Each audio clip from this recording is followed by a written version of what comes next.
What's up, people? Good morning. It's Monday, 6th of May. Just got up, so I'm a little bit nasal. I ran out of my usual pears cinnamon nut swirl yesterday, so I have several other type of coffees that I never drink, so I have to drink until I go to the store. Cheers. So here's nut, cinnamon nut. Let's see.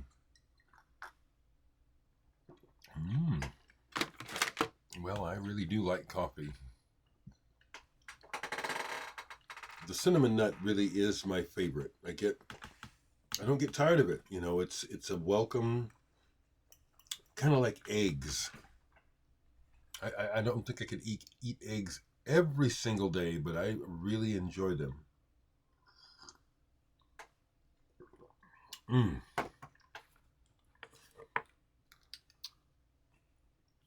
So today,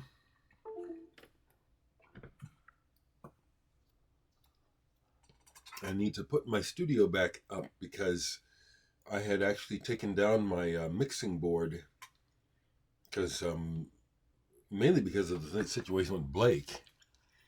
But after talking to Hank Red this weekend, I need to set up so that we can record. Let's see about having him come over sometime this week to do some tracks.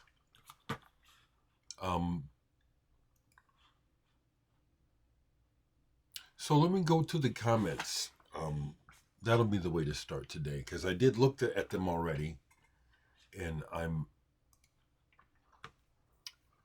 So yes, people, I'm really happy about the interaction for the most part. People are being very, very decent and mature.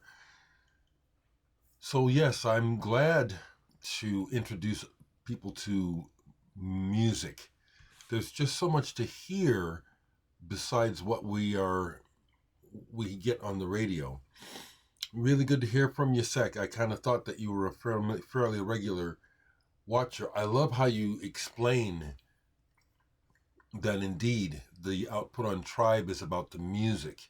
And also I love how you shared about Impulse, where you've weeded out, because I've never been an Impulse collector, but I've had that itch because of the uniformity of the spines, honestly, to like right above my head, the real world spines. Those are cool, but I can't buy all the real world records just for that reason. Same for, there's some other labels like that too. Like when I picked up the titles on the Orange Milk label recently, I was thinking, yeah, I'll start an Orange Milk collection. But already two of the records that I bought, it's like, this is a good label, but these aren't my style, so they're going. Also that, well, I'll say it, yeah, that Trapeze album. I had a good experience with this. Is it right here? I hope. I had these records out. They get mixed up. Yes. I had a good experience with this finally yesterday. I said, okay, now I get what people are saying about this. This is still not what I like, but I get now why they got signed and why people like this. I'm going to hang on to it, actually. I'm going to keep this. So good to hear from you, Sec. And congratulations on the store. From the things I see online, it looks like your store is really killing it. Someone says, cool to see the interviews on the increase. Nothing is on the increase here. Everything is just, when it happens, it happens. Nothing is deliberate. The only thing that's deliberate is is me making the videos every day. That's deliberate. Everything else is just part of life.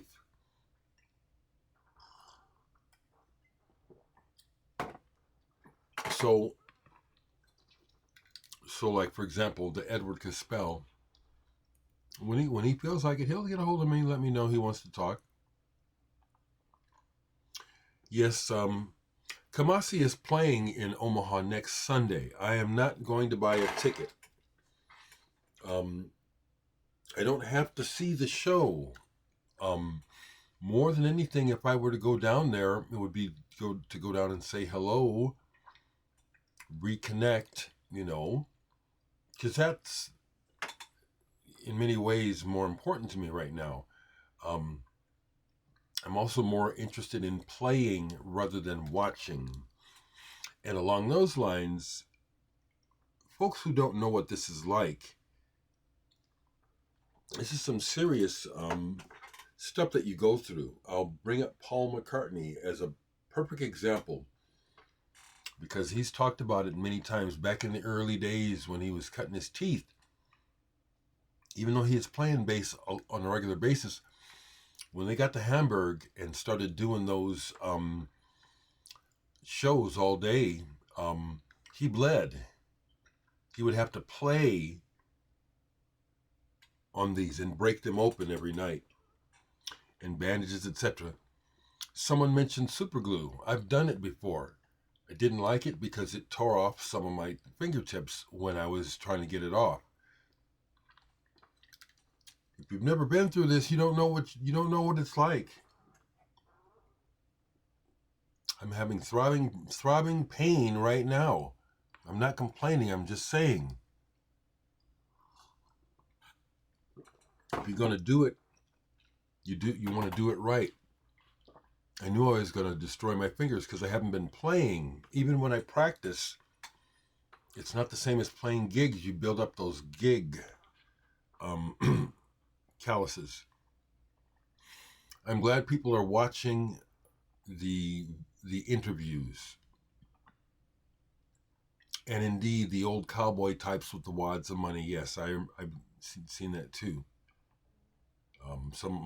Eric Randall has an original on Tribe. Yeah, those go for upwards of $500 a piece. I don't want them enough to buy one now. Rogerson, cool. I knew Mr. FDR that you, Richard, that you know these people. That you actually know some of these people. And I don't know who this is. Hey, Pops, I dig your roll. Yo, shit's tight. Keep it coming. Stay elevated. That's how that hits me. Positive vibes. It's nice to hear from you, Arthur Coppice. You've sent me so much stuff over the years that just kind of blows me away when you started sending me stuff. I'm not worthy. It's kind of really how I felt. You've sent me some really amazing stuff. The last thing you sent is like, I don't have this is a different region, America, so I can't watch this, but that's fine. That's fine. Thank you. The Keith Tippett. Just so kind of you. It's good to hear from you. And cool that you got to see Lol Coxhill. Yes, I have most of the broadcast records already. Okay. Yes. Yes. Okay. So thanks, folks. It's nice to hear from you. And someone suggested Greg Saunier to interview. I'm not really pursuing these interviews. Not really. It's like the people that are happening. It's happening because they're my friends. So if you have a connection to Greg Saunier and want to connect him to me, I'm not pursuing interviews, is what I'm saying. I love how I just put out an intention. I just say, well, I'd like to talk to Steve Hackett, and it was able to happen. Richard says that, Steven Wilson, it can happen. So that's great. If it doesn't, that's cool too. Okay.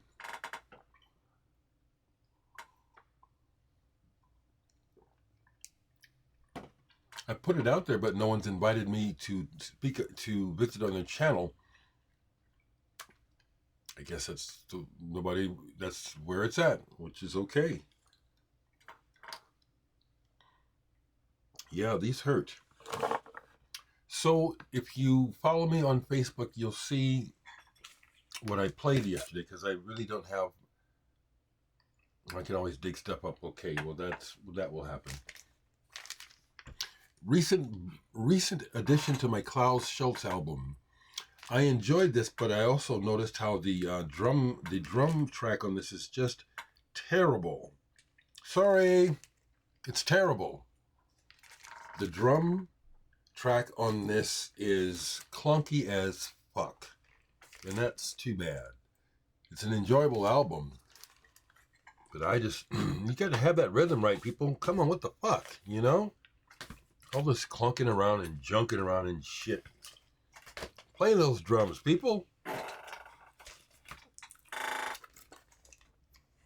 Okay, I'll start here because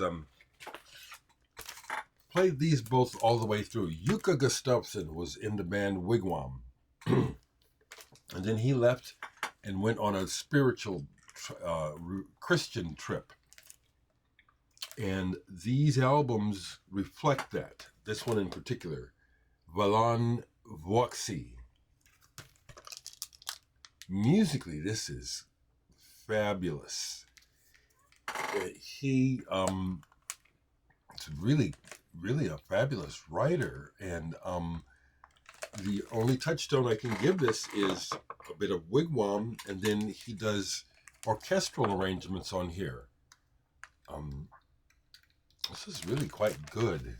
Jukka Gustavson, Valon Vuoksi. And I also have his first solo album, which I may not be able to, with the Alone Together Orchestra. It's got a long title in Finnish that I probably can't pronounce correctly. Of the two albums, well, I love this kind of artwork. Of the two, both albums are really good. It's like he got started with the idea on this album and continued it on the next one. This one is like starts up and it's like hitting you hard. This is beautiful music. Progressive, yes. The word progressive fits here. And in a non-pretentious way. This is the type of progressive music that I really like. Not the pretend shit. The stuff where the artists are pushing themselves and are attempting to express something, and the usual formats aren't working. They're discovering new forms. I love that. That's what I like about quote unquote progressive music. You hear that in all genres, really though.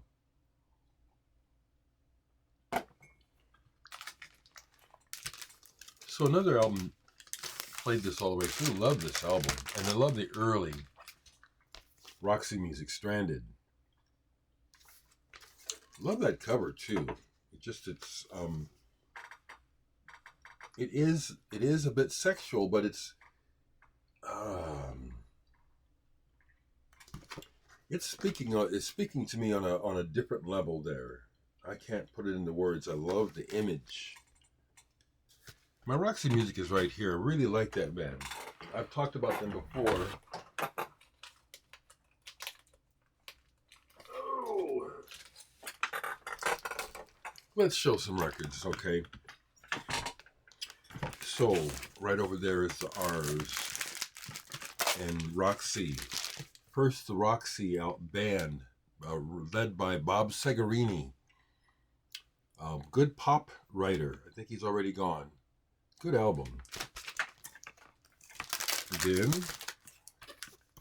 first album, I still remember the first time I saw this.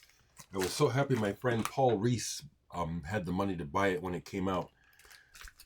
I was intrigued by the cover. When I first heard it, I wasn't so sure. The songs, the song that really made the album for me, two of them, was Ladytron and 2HB, of all things. Those are the songs that hooked me.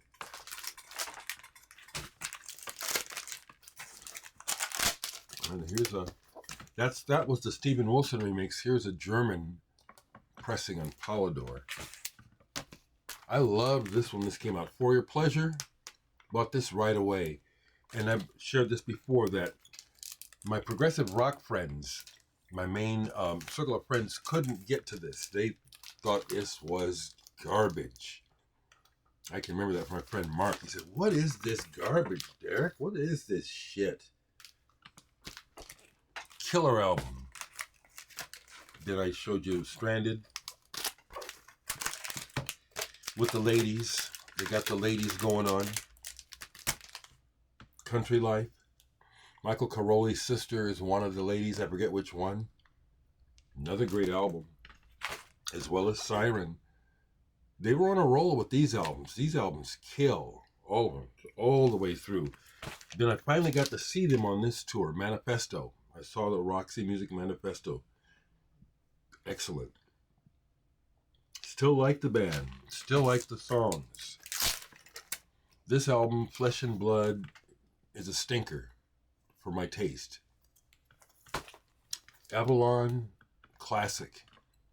It's not the old Roxy music, but it's Roxy music, and it's a real adult thing. That cover is perfect. Great album. Saw Brian Ferry again, solo, maybe 5-6 years ago. I lose time so bad. Greatest Hits, Street Life. And of course, The High Road. Musique, Roxy, The High Road. A couple songs there, and the live album. And I think that's it. Viva Roxy Music. So what's next? Because I just pulled.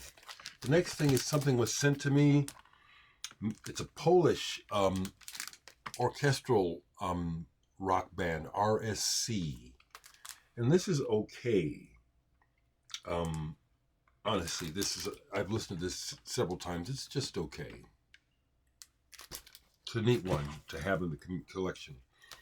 Roswell Rudd, Inside Job. Jazz trombonist. It's been a while since I played this, but I was just listening to the trombone. This guy's good too. Yeah, the Hiroshi Suzuki Cat, played that all the way through yesterday. That's a really good album. The one I told you I just recently picked up. It's real good. Last in the what I grabbed was Ruby, Leslie Rankin. She started out in the band Silverfish on Creation, real noisy kind of sound.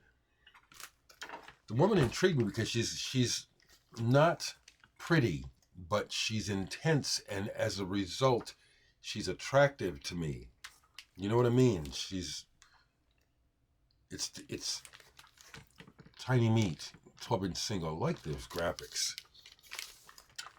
And I thought she was off to a good start here with what she was doing as Ruby, original and gritty.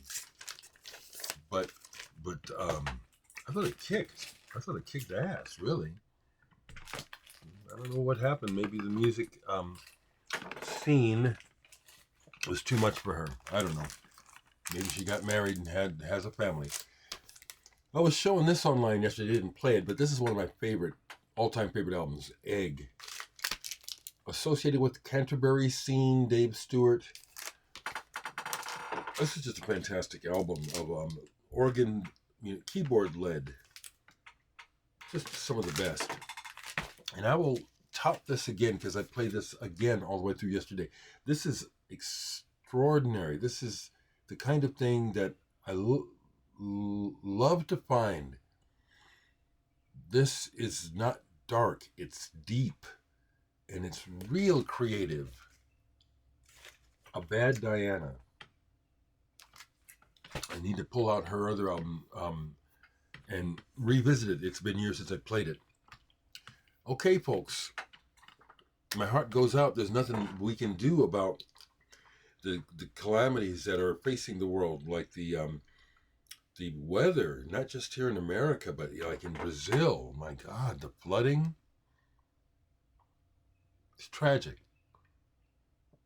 And on the other thought is I was looking online where Madonna ended her tour down there in Rio with 1.6 million people. biggest audience she's ever had, maybe the biggest audience anyone's ever had. I watched some of the footage and it's like, I'm not a part of that world, you know? And I think it's weird. A lot of what has become super popular and makes a lot of money, and the way it flirts with a lot of occult imagery, you know, maybe it's just for that reason, to just get up people's noses. But it has always made me wonder, because of what I know behind the scenes and from personal experience, about this whole idea of making a deal with the devil or with the dark side. That's what I put it, because I don't believe in Satan. We're Satan, okay? Can you dig that? I can unloose some Satan on your ass real good. It's in all of us. So yeah, those super big stars like that, and the adulation, and it's like, it's, to me, it's music, live music, and what it means isn't the same. I will say it like an old timer. I remember when, but I mean it. I remember when a concert was the only thing happening, and it was special, and the energy was concentrated and focused towards the stage. What an amazing experience. I like it when it can happen. It's piecemeal now. I'm almost done, but I was watching some footage of the Rolling Stones at the Jazz Festival that they just played a few days ago. I love seeing that they're still going, but they're old, and the band sounds old and raggedy. And the audience is age-wise the same as the Stones. So Mick Jagger is a phenomenon. At 80 years old, the way he works the stage, jumps around, and gets hyped, and he's real good at it. But it's the youthful audience that he remembers, that he's trying to conjure up. It's not there. It's a bunch of old folks, you know, they're do good to clap, you know. There were several times I was watching where it's like, yeah, some back in the days when he did this, there would have been an eruption of energy. Nothing now. We're old, and it's the whole thing is jaded in some ways, in my opinion. It was cool when he brought out Irma Thomas to do Is It Time Is On My Side, because she did it originally. Anyway, I be checking shit out. Okay, I'm out of here. Stay in touch, people. Family, you know I love you. Take care, people.